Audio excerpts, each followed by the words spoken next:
Welcome back to the deep dive. Okay, so you sent us this really detailed guide. It compares the top 10 elementary schools in Brownsville, Texas for 2025. And our mission today, well, it's basically to give you the cheat sheet, right? We want to distill those essential criteria for evaluating schools and really dig into why the number one pick, Alpha School, stands out, especially, when it costs a hefty $10,000 a year compared to some great free public options.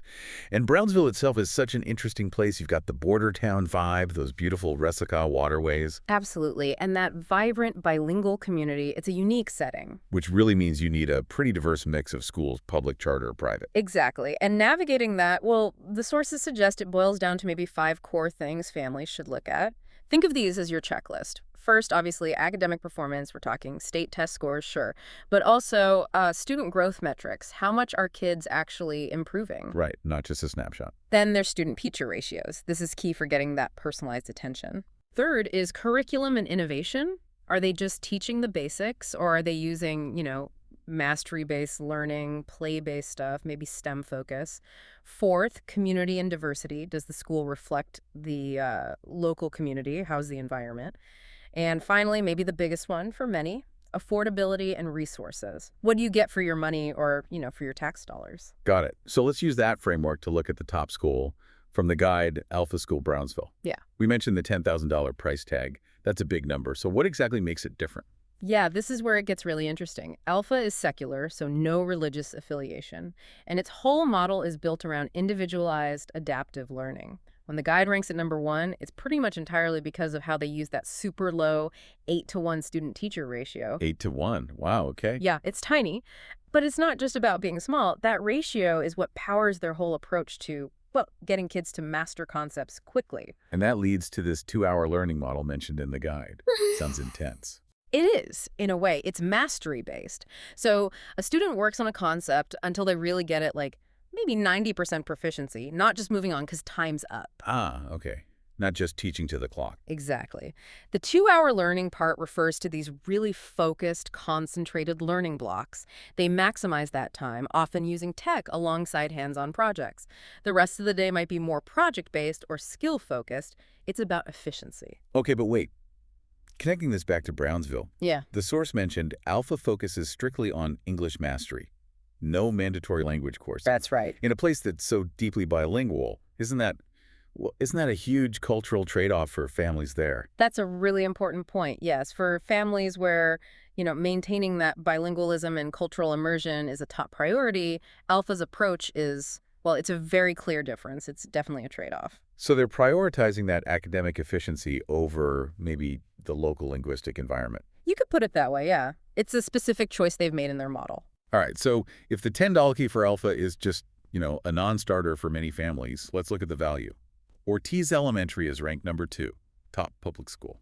What does that offer? Ortiz comes across as really strong academically, especially in reading and math scores based on state tests. It's a high-performing school, and it's free. But the catch? The trade-off is scale, like you'd expect. The student-teacher ratio there is closer to 18-to-1. Still good, but very different from 8-to-1. And Rancho Verde, number 5. Similar story. High academic ratings, also public with a ratio around 17-to-1. But the guide notes access is limited by district zoning. You have to live in the right area. Okay, so what about other private schools? Alpha isn't the only game in town, right? How does it compare to them? Right, there are other options. St. Joseph Academy, for example, that's in the $5,000 to $7,000 range. It offers a Catholic-based curriculum, very values-driven, different focus entirely. And Kenmont Montessori. Kenmont is closer in price, maybe $6,000 to $8,000. It also emphasizes individualized learning, like Alpha, but through the specific Montessori method, self-directed activities, independence. So still individualized, but a different philosophy than Alpha's intense, adaptive, efficiency-driven model. Exactly. Kenmont is more about facilitating independence within a framework. Alpha seems more about using that low ratio to actively push mastery and efficiency in a very structured way. Very different takes on individualized. So when you boil it all down for Brownsville families looking ahead to 2025, the core decision seems to be between, say, free public schools with strong academics and that built-in community culture. Right, and guaranteed exposure to the bilingual environment. Versus these specialized private options, particularly Alpha, which offer incredibly low ratios and unique teaching models focused on efficiency, but at a significant cost and maybe a cultural trade-off regarding language. That sums it up pretty well, and it leaves us with a really interesting thought, doesn't it? Well, think about it. If typical public school ratios in Brownsville are sitting around 15, maybe 20 students per teacher, what does the success of a model like Alpha's with its 8-to-1 ratio and that focused 2-hour learning, what does that imply? Imply about what we should expect. Yeah. Does it suggest that this level of hyper-personalized, adaptive attention, this focus on efficiency, is that going to become the new benchmark, the thing families start demanding, maybe even expecting, regardless of whether it's public or private, free or expensive? It's something for you to think about, especially as those ratios seem to be heading in different directions.